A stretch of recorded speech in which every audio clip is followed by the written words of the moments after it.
Hey there, Grumpy Old Fart here. Be sure to check me out over on Rumble. There you'll find all of my stuff from YouTube, plus my political and social commentary and weekly current events, which YouTube frowns on. Links to my Rumble channel as well as my other YouTube channels and links to let you order my books are in the description of this video. If you enjoy my content, please like, subscribe, share, and comment. I welcome your comments, even if you disagree with me. Now, on with the video. Hey there, Grumpy Old Fart here. I'm doing an advanced Dungeons & Dragons hack video, and it's more advice than a hack, but I'm labeling it a hack, so there we go. I'm titling this one, Always Have an Out. Now, whenever I play in any tabletop role-playing game, I always try and plan a way to escape from any situation. Now, in some role-playing games, this involves studying the terrain, or stashing an extra horse nearby, or in the case of Recon, the role-playing game, perhaps a few well-placed claymore mines. You know what I'm saying? In Advanced Dungeons & Dragons, there are tons of ways to escape bad situations. Teleportation, plane shift, polymorph self, water breathing. You cast water breathing on yourself and jump in the water. People don't see you, and they think you're gone, or you can swim to safety or whatever. These are all great ways to effect a quick escape. Even low-level magic users can use sleep and spider climb. Always, always. You can cast sleep on the bad guys and run, or, cast spider climb and climb up in the shadows in the corner and hide. They're always have an out. That's my thing. One of my favorite escape tactics is a spell called Rope Trick. As a magic user, it's called Rope Trick. This simple second level spell allows a wizard to enter an extra dimensional space. The duration is 2 turns per level, so the minimum duration is an hour, because you can get it at second level. It's a second level spell, so you have to be third level to get it. That's 6 turns. 6 turns is an hour. The minimum duration is an hour. If you are out of the enemy's sight long enough to cast a spell and climb the rope, they will not be able to find you for an hour. Be sure to pull the rope up after you, of course, into that extra dimensional space. And you can do several of your buddies too. Just read the spell. It is a rare enemy that will wait in an empty room for an hour just in case you show back up. If they really want to find you, they'll move off in search of you. They're going to find other avenues where you could have escaped from, that kind of thing. Or then there's the old standard, well, they must have teleported, because there's magic, Waiting there is illogical and makes no sense.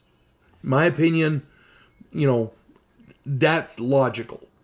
Once they are gone, you can climb down and be on your way. Now, people always ask me whenever I'm picking spells for the day, in any game, in any Dungeons and Dragons game, I always say, well, I had to take Rope Trick. Well, why do you take Rope Trick? Because it's an escape. Well, that's a waste of a spell. No, it's not. If it keeps your ass alive, it's not a waste of nothing. I'm just saying. Survivability. Years ago, I was part of a group of players. Our party had gotten into a scrap in town, and two of our people were captured by the city guard. They threw us in a cell, and they turned and went after the others. There were 2 guards left, and they were manning the guardhouse. One guy was on duty, the other guy was trying to take a nap. I used Rope Trick in the cell, and we hid. When the guard came to check on us, we were gone. He searched the cell and went to inform his captain. We came down an hour later. The cell was unlocked, so we crept out and escaped. Rope Trick is a simple spell that can be so very useful.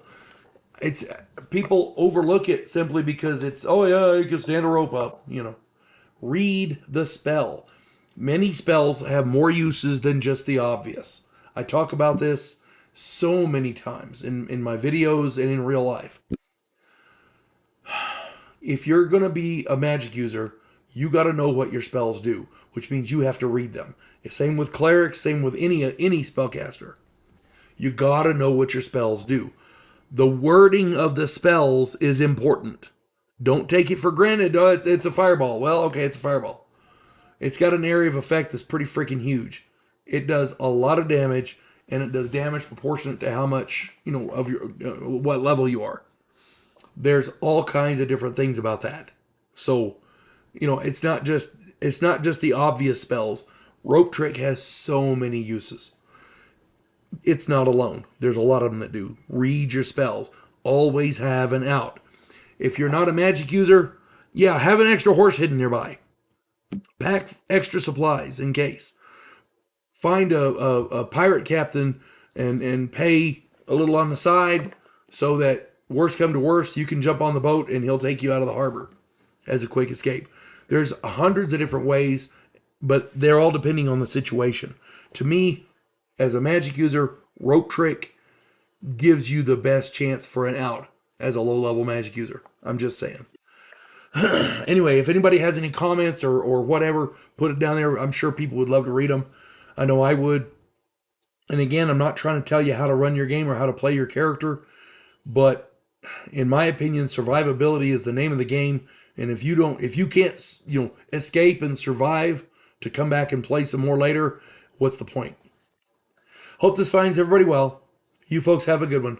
God bless one and all. Devo Poland, a scientific representative of a pacifist race called the Gandhiri, is sent away as an exchange officer. His objective? To learn the one skill his species never developed, to fight. And he's sent to learn that skill from the one species who does it better than any other in the galaxy, humans. If you like science fiction with an upbeat military tone, check out my novel, Vanguard One.